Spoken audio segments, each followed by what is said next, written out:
ডাক্তারের রিপোর্ট দেখে খুশি হয়ে বাণীকে জড়িয়ে ধরল ঈশানী। খুশি হলো অনিরুদ্ধ। হ্যাঁ বন্ধুরা, এমনটা হতে চলেছে আজকের পর্বে। বিস্তারিত জানতে ভিডিওটিতে লাইক দিয়ে চ্যানেলটিকে সাবস্ক্রাইব করে পুরো ভিডিওটি তোমরা দেখতে থাকো। গল্পের শুরুতে আমরা দেখতে পারবো বাণী বলতে লাগলো, আমি কোনো অন্যায় করিনি, আমি এই কাজ করিনি, আমি প্রশ্নপত্র চুরি করিনি, আমি দিনরাত খেটে এভাবে পড়াশোনা করেছি, তাহলে কিসের জন্য? কিসের জন্য আমি এত কষ্ট করেছি? আমি যদি প্রশ্নপত্র চুরি করতাম আর প্রশ্নপত্র চুরি করে আমার কী লাভ? এদিকে মৌলি তখন বলতে লাগলো, বাহ, তোমাকে তো চোর বলে প্রমাণিত করেই দিল। তাহলে তোমার লেখাপড়া এখানেই শেষ হয়ে গেল। বানি তখন বলতে লাগলো, না, এটা মিথ্যে কথা। আমাকে ষড়যন্ত্র করে ফাঁসানো হয়েছে। তখনই নয়নতারা দেবী বলতে লাগলো, তোমাকে তোমাকে কে ফাঁসিয়েছে? বানি তখন বলতে লাগলো, কেন? আপনি ভাসাতে পারেন, কুয়াশা পারে, বিদ্যুৎ পারে, মৌলি ম্যাডাম আপনি পারেন। আপনারা সবাই মিলে হয়তো চক্রান্ত করে আমাকে ফাঁসিয়েছেন যাতে আমার পড়ালেখাটা নষ্ট হয়ে যায়। আপনারা এই কাজটা করেছেন। এই কথা বললে নয়নতারা দেবী তখন বলতে লাগলো, চোর, আবার বড় বড় কথা বলছো, তোমার লজ্জা করছে না? লজ্জা করছে না এত বড় বড় কথা বলতে? বানি তখন বলতে লাগলো, না, আমি কোনো চুরি করিনি, আমি অন্যায় করিনি, আমি এই কাজটা করিনি, আমি বলছি তো। তখনই বিদ্যুৎ বলতে লাগলো, বানি তুই শেষ পর্যন্ত আমাকেও বলছিস? তখন বানি বলতে লাগলো, হ্যাঁ, তোমাকেও বলছি, এই কাজের সাথে তুমিও জড়িত। এইদিকে কুয়াশা তখন বলতে লাগলো, এই তোমার বেঁকে তো প্রশ্নপত্র পাওয়া গেছে, তারপরে এত বড় বড় কথা কোত্থেকে আসছে? কোত্থেকে আসছে? এই বলে ধাক্কা মেরে বানিকে যখন ফেলে দেয় অনিরুদ্র তখন বলতে লাগলো, প্লিজ প্লিজ আপনারা এখান থেকে চলে যান, আপনারা এমনটা করবেন না। দেখতে পাচ্ছেন বানি অসুস্থ হয়ে পড়ছে, আপনারা কেন এমনটা করছেন? আপনারা কেন বুঝতে চাইছেন না? ও এই কাজ করতেই পারে না। তখন মাম্মাম এসে বানিকে জড়িয়ে ধরে কান্নাকাটি করতে থাকে আর বলতে লাগলো, আমার মাম্মাম ভালো, আমার মাম্মাম এই কাজ করতেই পারে না, করতেই পারে না। কিন্তু বিদ্যুতের মা তখন বানির উপরে প্রচণ্ড রেগে যায় আর রেগে গিয়ে বাইরে থেকে গোবর এনে বানির গালে ছুঁড়ে মারে আর বলতে লাগলো, পিতৃ পরিচয়হীন একটা মেয়ে, যার বংশের কোনো ঠিক ঠিকানা নেই, যার মা বাবার কোনো ঠিক নেই, সে সে এই কাজ করতেই পারে। তখনই বানি অবাক হয়ে যায়। বানি তখন বলতে লাগলো, আমি এ কোন মামামকে দেখতে পাচ্ছি, কোন মামুনিকে দেখতে পাচ্ছি? এই মামুনি তো সেই ঠিক আগের মামুনি। কারণ আগেও বিদ্যুতের মা অনেক অত্যাচার করেছিল বানির উপরে। তারপরে বিদ্যুতের মা সবার সামনে চিৎকার করে বলতে লাগলো, এই মেয়েটা লুবি, লুবি, এই মেয়েটা টাকার জন্য সব কিছু করতে পারে। আজকে এই কাজটাও এই মেয়েটা করেছে। ও অত্যন্ত জঘন্য খারাপ মেয়ে, যার বাবা মার পরিচয় নেই, তাতে সে তো এই কাজ করবে। বিদ্যুৎ তখন খুব খুশি হয়ে যায়। অন্যদিকে নয়নতারা দেবী আর মৌলিও তখন খুব খুশি হয়ে যায়। তখনই অনুরুদ্র প্রচণ্ড রেগে যায়। এদিকে বানি তখন বলতে লাগলো, মামনি, মামনি তুমি আমাকে গোবর মারলে? কি করে পারলে এই কাজটা করতে? অনিরুদ্র তখন রেগে গিয়ে বলতে লাগলো, ছি মামনি, তোমাকে না মামনি বলতেও আমার লজ্জা করছে।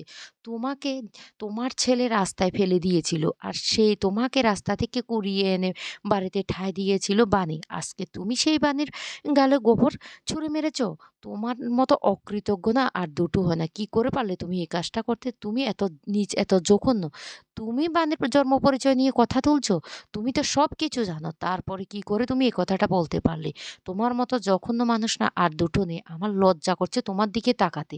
তুমি এতটা জঘন্য, এতটা নিচ কবে থেকে হয়ে গেলে আমি তো সেটা জানি না, সেটা বুঝতে পারিনি। এদিকে মিডিয়ার লোকজন বলতে লাগলো, যে মেয়েটা প্রশ্নপত্র ফাঁস করেছে তার নামে আমরা আরো অনেক তথ্য জানতে পেরেছি। সে মিথ্যে মা বাবার পরিচয় দিয়ে স্কুলে ভর্তি হয়েছে। এখন জানা গেছে তার কোনো মা বাবা বা বংশ পরিচয় বলতে তার কিচ্ছু নেই। বানি তখন চিৎকার করে কান্না করে বলতে লাগলো, আমার মা-বাবা আছে, আমি কুলশীল নই। আমি মা মা-বাবার পরিচয় আছে। আমি ই এতটা খারাপ নই। আমি এই জঘন্য কাজটা করিনি। এই বলে বানি খুব কান্নাকাটি করতে থাকে। তখন পিনাকি বলতে লাগলো, এই এখানে দাঁড়িয়ে ঈশানী কি দেখবে? দেখতে পাচ্ছ না? দেখতে পাচ্ছ তো বানি কতটা কষ্ট পাচ্ছে? এদিকে তানিয়া তখন বলতে লাগলো, ও ভালো দিদা, ভালো দিদা, সবাই মিলে আমার মামকে কেমন করছে তোমরা দেখতে পাচ্ছ না? তোমরা কিছু বলছো না কেন? আর ঠাম্মি, তুমি তো অনেক খারাপ। তোমার মতো খারাপ লোক আর নেই। তুমি অনেক খারাপ, অনেক খারাপ। আর তখনই বানি হঠাৎ করে অজ্ঞান হয়ে নিচে পড়ে যায়। আর এদিকে পিনাকি তখন রেগে গিয়ে বলতে লাগলো, খবরদার, খবরদার তোমরা আর একটা কথাও বলবে না। একটা মেয়েকে তোমরা এতটা আ খারাপ কথা কি করে বলতে পারছো? মেয়েটা দেখতে পাচ্ছ এতটা অসুস্থ হয়ে গেছে। আর এখনও তোমরা তাকে কথা শুনিয়ে যাচ্ছ। কি করে পারছো? এদিকে বানিকে অজ্ঞান হয়ে পড়ে যেতে দেখে তখন বিদ্যুৎ চিৎকার করে বলতে লাগলো, বানি তোমার কি হয়েছে? এদিকে ঈশানীও তখন চিৎকার করে বানির কাছে ছুটে যায়। অন্যদিকে বানির কিছুতে জ্ঞান ফিরে না। তখন মিডিয়ার লোকজন থেকে শুরু করে সবাই রীতিমতো ভয় পেয়ে যায়। আর বিদ্যুৎ বলতে লাগলো, ওমা! এবার আবার কি কাণ্ড ঘটালো বানি? বানির আবার কি হয়ে গেল? অনিরুদ্ধ তখন বলতে লাগলো, এই বানি, বানি চোখ খোলো, চোখ খোলো, তোমার কিছু হতে পারে না। তানিয়া তখন খুব কান্নাকাটি করতে থাকে তার মাম্মামের জন্য। অন্যদিকে অনিরুদ্ধ তখন তানিয়াকে বলতে লাগলো, মাম্মাম কোনো চিন্তা করো না। দেখবে মা সুস্থ হয়ে যাবে। আমি আছি তো। আমি আছি, তুমি কোনো চিন্তা করো না। তখন বলতে লাগলো, "কেন? ঠাম্মি কেন মাকে গোবর ছুঁড়ে মারল? সবাই কেন মায়ের সাথে এমনটা করলো? আমার মা তো খারাপ না, আমার মা তো ভালো। আমার মা এই কাজ করতেই পারে না।" তখন অনিরুদ্ধ তানিয়াকে আদর করে বলতে লাগলো, "আমি আছি তো, দেখবে সব ঠিক হয়ে যাবে।" এদিকে বাণীর কিছুতেই জ্ঞান ফিরে না। ডাক্তারবাবু অপেক্ষা করতে, করতে অনেক সময় পর আস্তে, আস্তে করে বাণীর জ্ঞান ফিরে আসে। কিন্তু বাণীর যখন জ্ঞান ফিরে আসে, বাণীর তখন আবার সেই কথাগুলো মনে পড়তে থাকে। কিভাবে তার মামুনি তাকে গোবর ছুঁড়ে মেরেছিল, কিভাবে সবাই মিলে তাকে অপমান করেছিল। তার মামুনি তাকে বলেছে সে নাকি পিতৃপরিচয়হীন, তার মা-বাবার কোনো ঠিকানা নেই, ঠিক ঠিকানা নেই। এই কথাগুলি ভাবতে থাকে আর খুব কষ্ট পেতে থাকে। আর তখন বাণী চিৎকার করে উঠে বসে পড়ে। আর বলতে লাগলো, "না, না এ হতে পারে না। আমি এটা বিশ্বাস করি না। আমার মা-বাবা আছে। আমি এই কাজ করিনি।" তখন অনিরুদ্ধ বলতে লাগলো, "বাণী, বাণী তুমি এমনটা করছো কেন? তুমি কেন ভয় পাচ্ছ? কিচ্ছু হয় না। আমি বলেছি তো, তোমাকে সাহস রাখতে হবে। সাহস নিয়ে তোমাকে লড়াই করতে হবে। এই কাজটা যে কতটা কঠিন তুমি তো সেটা জানো। তাহলে তুমি কেন এভাবে ভেঙে পড়ছো? প্লিজ তুমি এভাবে ভেঙে পড়ো না। আমি আছি তোমার পাশে।" ডাক্তারবাবু তখন বলতে লাগলো, "অনিরুদ্ধবাবু আপনার সাথে আমার কথা আছে। আপনি প্লিজ একবার বাইরে আসতে পারবেন?" অনিরুদ্ধ তখন বলতে লাগলো, "ঠিক আছে।" তখন বাণী বলতে লাগলো, "মাম্মাম, মাম্মাম আমি চুরি করিনি। বিশ্বাস কর আমি এই কাজটা করতে পারি না।" তখন বাণী আরো বলতে লাগলো, "কেউ আমাকে বিশ্বাস করে না। মামুনিও আমাকে বিশ্বাস করল না। আমার মা-বাবা আমাকে বিশ্বাস করল না।" মাম্মাম তখন বলতে লাগলো, "মা আমি তো তোমাকে বিশ্বাস করছি, বাবা তোমাকে বিশ্বাস করছে।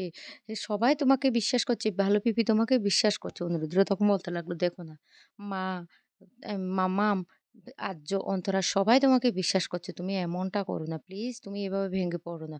আমরা সবাই আছি তোমার পাশে। তুমি কোনো চিন্তা করো না। দেখবে একদিন সত্যিটা আমি সামনে নিয়ে আসবো। কে বা কারা এই কাজটা করেছে, কেন করেছে।" এরপরেও ডাক্তারের সাথে কথা বলার জন্য অনিরুদ্ধ বাইরে চলে যায়। এদিকে বানি তার মেয়েকে জড়িয়ে ধরে খুব কান্না করতে থাকে আর বলতে লাগলো, "মাম্মাম, মাম্মাম আমি আর কত লড়াই করব? আমি তো আর পারছি না।" এদিকে সাথী তখন বলতে লাগলো, "ডাক্তারবাবু ভয়ের কিছু নেই তো?" ডাক্তারবাবু তখন বলতে লাগলো, "যা বলার আমি অনিরুদ্ধ বাবুকে বলব। আপনারা কোনো চিন্তা করবেন না।" এরপরে অনিরুদ্ধ বাবুকে বাইরে নিয়ে গিয়ে বলতে লাগলো, "কনগ্রাচুলেশন মিস্টার অনিরুদ্ধ বাবু, আপনি বাবা হতে চলেছেন। এন উনি ২ মাসের প্রেগনেন্ট।" এই কথা শুনে তো অনিরুদ্ধ খুব খুশি হয়ে যায় আর বলতে লাগলো, "থ্যাংক ইউ ডাক্তারবাবু।" এরপর ডাক্তারবাবু চলে গেলে অনিরুদ্ধ গিয়ে সবাইকে খুশির খবরটা জানিয়ে দেয়। আর খুশির খবরটা জানার সাথে, সাথে রীতিমতো সবাই খুশি হয়ে যায়। এদিকে ঈশানীও খুব খুশি হয়ে যায়। অন্যদিকে বানি তখন কান্নাকাটি শুরু করে আর বলতে লাগলো, "আমি আমি তো এটার জন্য প্রস্তুত ছিলাম না। এই সময় আমি এটার জন্য প্রস্তুত ছিলাম না।" অনিরুদ্ধ তখন বলতে লাগলো, "কেন?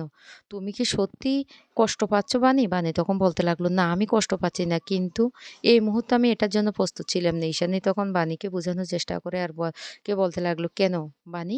আমরা সবাই খুশি। তুই কেন খুশি হচ্ছিস না?" তারপরে অনিরুদ্ধ কাছে গিয়ে বানিকে জড়িয়ে ধরে বলতে লাগলো, "বানি আমি কখন যে তোমাকে ভালোবেসে ফেলেছি আমি নিজেও জানি না।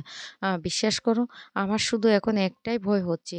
আমরা মাম্মামের প্রতি কোনো অবিচার করব না তো? মাম্মাম বলবে না তো যে তার প্রতি আমরা অবিচার করছি?" বানি তখন কান্নাকাটি শুরু করে অনিরুদ্ধ তখন বলতে লাগলো, "না, আমরা কোনো ভুল করিনি, কোনো ভুল করিনি।" তখন ঈশানী বলতে লাগলো, "একদম তোমরা ঠিক কাজ করেছো। ভালোই হয়েছে। আমি যথেষ্ট খুশি হয়েছি।" তো বন্ধুরা কেমন লাগলো?